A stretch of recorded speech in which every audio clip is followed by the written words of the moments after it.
Hi all welcome to back to my channel. இன்னைக்கு vlog வந்து ஒரு ஆஃப்டர்நூன் மேலே தாங்க நான் எடுக்கவே ஸ்டார்ட் பண்ணேன். ஹஸ்பண்ட் வந்து ஊர்லேருந்து வந்திருந்தாங்க. அவர்கிட்ட கொஞ்சம் நேரம் பேசிட்டு அதுக்கப்புறம் என்ன சாப்பிட்றீங்கன்னு கேட்டுட்டு காலைல டிஃபன் முடிச்சுட்டு அதுக்கப்புறம் தான் நான் எடுக்கவே ஸ்டார்ட் பண்ணேன். ஆஃப்டர்நூன் லஞ்சுக்கு என்ன சமைக்கிறதுன்னு சொல்லிட்டு ஹஸ்பண்ட் கிட்ட கேட்டிருந்தேன். நான்வெஜ் மட்டும் வேண்டாம், வெஜ்ஜில் எதுவாக இருந்தாலும் எனக்கு ஓகே தான் அப்படின்னு சொன்னாங்க. ரசமாக இருந்தாலும் ஓகே தான், ஆனால் எனக்கு ஹோட்டல் சாப்பாடு சாப்பிட்டு உடம்பே ஒரு மாதிரியா இருக்குது, வேண்டாமான்னு சொல்லிட்டாங்க. சரி, அவரே வேண்டான்னு சொல்லும்போது நம்ம என்ன சொல்கிறதுன்னு சொல்லிட்டு சரி ஓகே ரசம் சாதம் வைக்கலாம்னு சொல்லிட்டு ரொம்ப நாள் ஆச்சு ரசம்லாம் வச்சு. மோஸ்ட்லி நான் ரசமே வைக்கிறது இல்லை, ஏன்னா என்னைக்காவது ஒரு நாள் தான் ரொம்ப ரேராக இருக்கும். அதுவும் நான்வெஜ் செய்யும்போது வைப்பேன், இல்லைனா வைக்க மாட்டேன். அது கொண்டு போய் கீழே தான் ஊற்ற வேண்டியதாக இருக்கும். சரி ஓகேன்னு சொல்லிட்டு சரி ரசமே பிளான் பண்ணிட்டேன். நான் ரசம் வைக்கணுன்னா கண்டிப்பாக புளிலாம் சேர்க்கவே மாட்டேங்க. அது வந்து ரொம்ப ரேராக தான் செய்வேன். இந்த தக்காளி ரசம் தான் எங்கள் வீட்டில் எல்லாருக்குமே ரொம்ப பிடிக்கும். குட்டி பையனும் அதுவும் ரொம்ப விரும்பி சாப்பிடுவான்னு சொல்லிட்டு தக்காளி ரசம் தான் வைப்பேன். கொஞ்சம் கஷ்டமாக இருக்கும் அதை போட்டு கசக்கி எடுக்கிறதுக்கு. இருந்தாலும் வேறு வழி இல்லையே, சரி குழந்தைங்களுக்காக செஞ்சாகணுமேன்னு சொல்லிட்டு நான் அப்படி தான் செய்வேன். ரொம்ப டேஸ்ட்டாக இருக்கும். இந்த மாதிரி கண்டிப்பாக செய்யுங்க.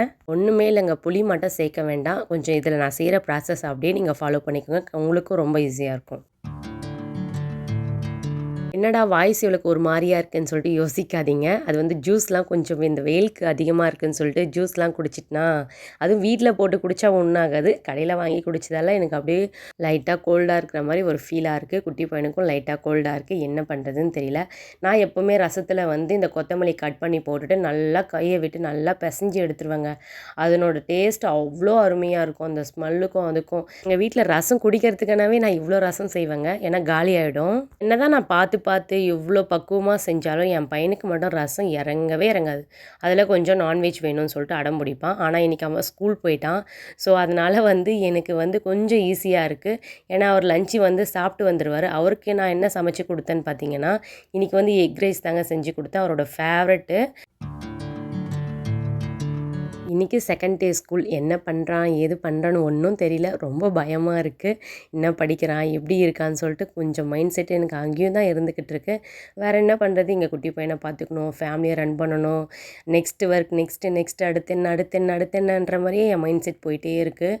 எனக்கு அதனாலேயே கொஞ்சம் டிப்ரெஷன் ஆகிடுற ஒரு டைமில் கொஞ்சம் கோவம் அதிகமாக வருது. கோவத்தை கண்ட்ரோல் பண்ணுறதுக்கு உங்ககிட்ட எதனா ஒரு டிப்ஸ் இருந்தால் கண்டிப்பாக எனக்கு ஷேர் பண்ணுங்கள் கமெண்ட்டில். நானும் நிறைய ட்ரை பண்ணுறேங்க. பட் வந்து 1 டே 2 டேஸ் இருக்குது. ஏன்னா எனக்கு அப்படியே மைண்டு ரொம்ப வெறுப்பாயிடுது. என்னடா இது அப்படின்ற மாதிரி நம்ம என்னதான் சரி பண்ணி ஒரு விஷயத்த வச்சுருந்தாலும் அது கடைசியில் வந்து வேறு மாதிரி போயிடுச்சுன்னா நம்ம கொஞ்சம் கடுப்பாகும்ல. அதே தாங்க எனக்கும். இந்த விலாக் எனக்கு வந்து யார் பார்க்குறாங்களோ இல்லையோங்க, என் ஹஸ்பண்ட் என்னை ஃபுல்லாக பார்க்கணும். அதுதான் நான் ஹஸ்பண்ட் கிட்ட சொல்லிகிட்டே இருப்பேன். ப்ளீஸ் என்னுடைய வீடியோ யார் பார்க்குறாங்களோ இல்லையோங்க, எனக்கு வியூஸ் வருது இல்லை லைக் வருது வரல, எனக்கு அதெல்லாம் எனக்கு தேவையே கிடையாது. ஃபஸ்ட்டு என் வீடியோவை நீங்கள் பாருங்கள், நான் எவ்வளோ கஷ்டப்படுறேன் அப்படின்னு சொல்லிட்டு. எப்பவும் நான் ஜாலியாக இருக்கேன்னு சொல்லிட்டு அவர் மனசில் அப்படி தான் நினச்சிட்ருக்காரு. நீ நான் வீட்டில் இருக்கிற அப்படின்ற மாதிரி. எனக்கு அது ரொம்ப ஒரு மாதிரி கஷ்டமாக இருக்குது. நம்ம என்ன சும்மாவாக இருக்கோம், 2 குழந்தைங்கள மெயின்டைன் பண்ணுறோம், ஏ டு இசட் யாரோட சப்போர்ட் இல்லாமல் நம்ம தனியாகவே இருக்கோம். அதெல்லாம் அவங்களுக்கு பெருசாகவே தெரியல. அதுதான் எனக்கு ரொம்ப வருத்தமாக இருக்குது. அந்த மாதிரி உங்கள் வீட்லேயும் அப்படி இருக்கான்னு சொல்லிட்டு எனக்கு கமெண்ட்டில் சொல்லுங்கள். நான் அதிகமாக இந்த வீட்டில் இருக்கிற இடமே எதுன்னு கேட்டிங்கன்னா, கண்டிப்பாக நான் வந்து கிச்சன் தான் சொல்வேன். எனி டைம் நான் கிச்சன்லேயே தான் இருப்பேன். இது என்ன மட்டும் சொல்லக்கூடாது. நிஜமாக சொல்லணுன்னா எல்லா லேடீஸும் அப்படி தான் இருக்காங்க. ஒரு சிலர் பேர் வந்து ஆஃபீஸ் போயிடுறாங்க. அதனால் அவங்களுக்கு அது பெருசாக தெரியாது. வீட்டில் இருக்கிற மற்ற லேடீஸை கொஞ்சம் நினச்சி பாருங்களேன், எப்படி இருக்கும்னு சொல்லிட்டு. அட்லீஸ்ட் ஒரு சண்டே வந்து லீவ் கிடைக்குதுங்க. பட் வந்து நமக்கு கிடைக்குதா? அந்த சண்டேலேயும் நான் ஃபுல்லாக ஒர்க் பண்ணணும், குழந்தைங்கள பார்த்துக்கணும், சாப்பிட வைக்கணும், தூங்க வைக்கணும். அடடடா! எவ்வளோ வேலைங்க. ஆனால் அதெல்லாம் நம்ம பண்ணாலும், நீ என்ன பண்ணன்ற ஒரு கொஷின் வந்துடுதுங்க.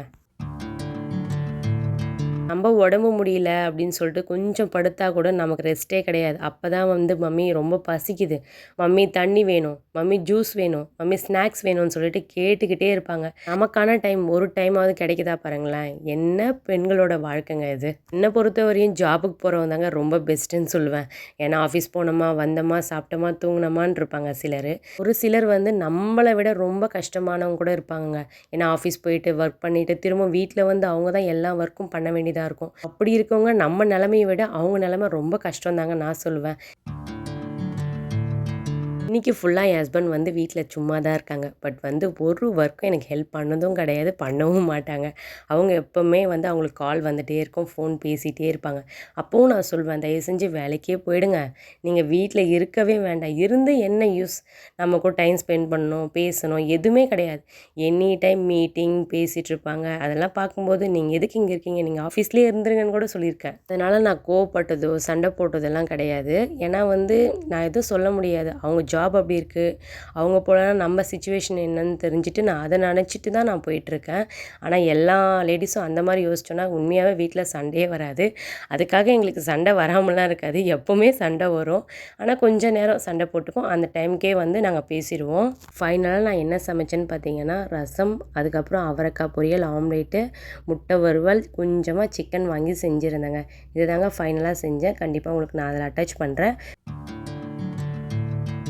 இந்த வெயிலுக்கு நம்ம எவ்வளோ டைம் தான் தலை குளித்தாலும் நம்ம பொடுகு, அதுக்கப்புறம் அந்த தலையில் வேர்வெல்லாம் அப்படியே தான் இருக்கும், பிச்சு பிச்சுன்னு இருக்கும். அந்த மாதிரி இருக்கிற டைமில் கண்டிப்பாக நான் இந்த கண்டிஷ்னர் போட்டு தாங்க தலை குளிப்பேன். இந்த கண்டிஷ்னர்லாம் நான் வந்து எனக்கு தெரியாது, அம்மா தான் எனக்கு சொல்லிக் கொடுப்பாங்க.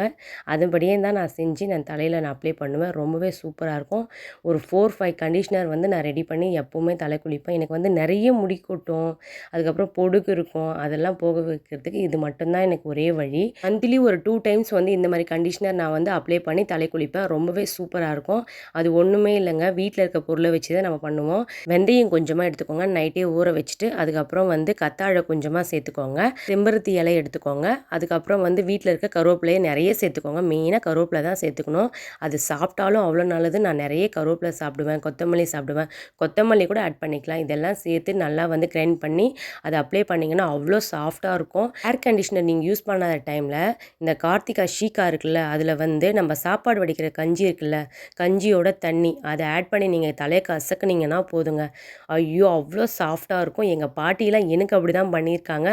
ஸோ நான் இப்போ வரையுமே ஷாம்பு யூஸ் பண்ண மாட்டேன். எப்போவுமே வந்து ஷேக்காக தான் யூஸ் பண்ணுவேன். நல்லா முடி வளரும், முடியும் கொட்டாது.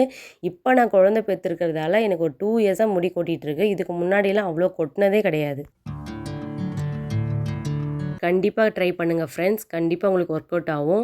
நீங்கள் ட்ரை பண்ணிவிட்டு எப்படி இருக்குன்னு சொல்லிட்டு ரிசல்ட் எனக்கு வந்து கமெண்ட்டில் சொல்லுங்கள். இப்போ கொஞ்சம் வெளியே தாங்க நாங்கள் கிளம்பிகிட்ருக்கோம். எங்கன்னு கேட்டிங்கன்னா, க்ராசரிஸ் ஐட்டம் எதுவுமே வீட்டில் இல்லை. சரி அவர் இருக்கும்போதே வாங்கி வச்சுட்டா கொஞ்சம் ஈஸியாக இருக்கும்னு சொல்லிட்டு குட்டி பசங்களையும் தான் கூட்டிகிட்டு போயிட்டுருக்கேன்.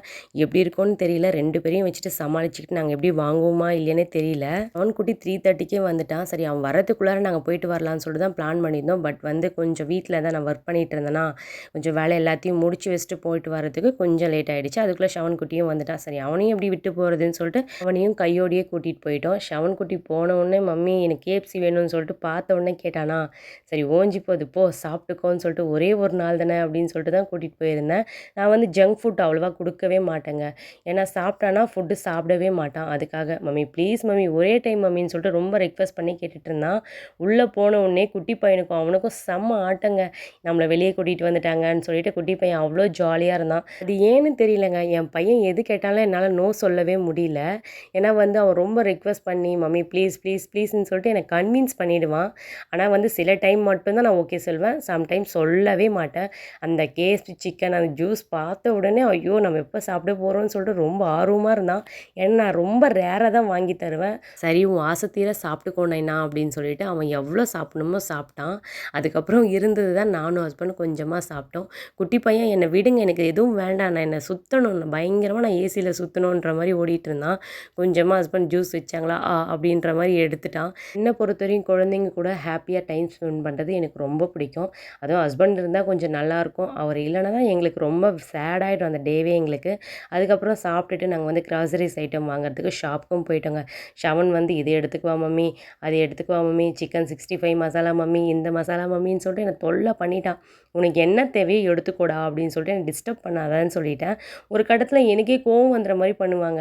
வெளியே வந்திருக்கோம் கொஞ்சம் சைலண்ட்டாக இரு நைனா அப்படின்னா கூட பண்ண மாட்டான்.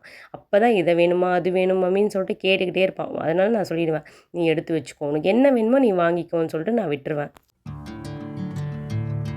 அப்புறம் பில் போடுற டைமில் நான் என்ன பண்ணுவேன், நைஸாக எல்லாத்தையுமே எடுத்து வச்சுருவேன். குட்டி பையன் பாருங்களேன், அவனே ஒரு ஷாப் வச்சுருவான் போல். அப்புறம் எல்லாத்தையும் வாங்கிட்டு நாங்கள் வீட்டுக்கும் வந்துட்டு ஷவன்குட்டி ஹோம்ஒர்க் பண்ணணும்னு சொல்லியிருந்தான்.